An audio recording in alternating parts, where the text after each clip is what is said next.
Hello and welcome to the last video in the 2020 Big Read Fairy Tale series. Now that you have learned what a fairy tale is and have had a chance to brainstorm, here are some additional tips and tricks to help you write your very own fairy tale. Tip 1 is to create a set of rules for your story to keep the action consistent. By having these rules in your story, you are letting the reader know what to expect, avoiding unnecessary confusion for you and the reader later on. For example, magic is a common element in fairy tales, but if your magic is lawless, it can confuse readers and make its impact less powerful. However, if your magic system has rules to follow, it can become a stronger plot device or symbol. Along those same lines, it is a good idea to make sure you establish the hierarchy of your characters. If you have a kingdom, is there a king or queen? Who are their children? Are there dukes or other appointed officials that can also rule? Try to keep track of the roles of your characters and the effect these roles have on others, as these roles could even have an effect on the setting of your story. For example, if you have a first-person narrator who is the protagonist, the way they will describe the rules of the setting and roles of other characters may be different than if you have a third-person narrator. If you are narrating your story from third person, your story may have a more overarching view of the world, and you can include more details that your protagonist may not be aware of. If your story is being told from a first-person perspective, you will have to limit your narration to what can be seen through the eyes of the protagonist. Either way, having a set of rules for your characters, your setting, and even your narrator can help you keep the elements of your story straight. Tip 2 is to find your themes and stick with them. Fairy tales often have similar themes or tropes based upon elements of previously told stories.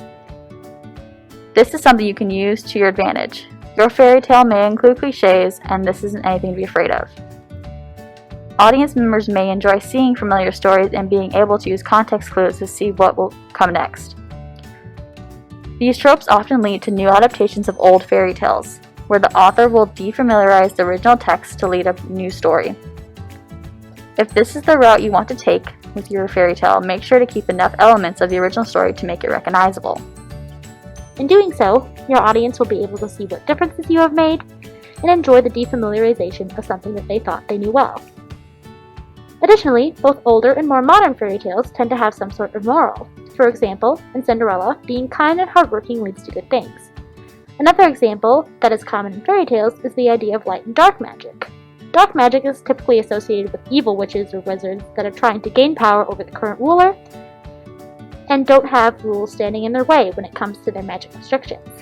Light magic is the type of magic that is considered to be okay, so those who practice it often have rules they follow, such as don't make people fall in love, bring them back from the dead, or kill anyone.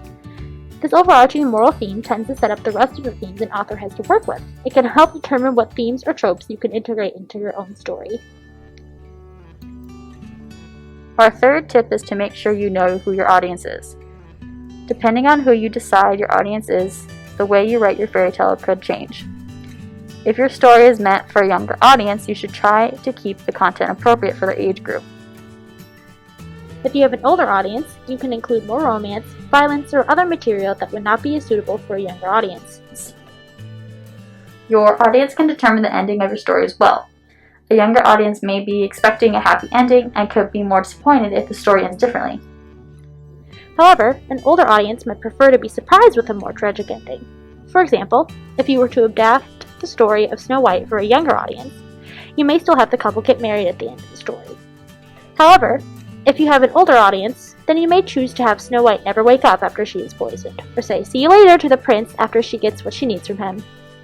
Another thing to keep in mind is the language you choose to incorporate.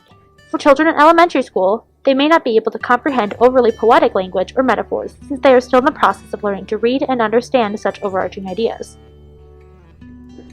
Whereas adults can pick up on the details and overall themes of a story without being expressly told, since they've had exposure to this type of literature before. Overall, your audience can help decide the path your story may take.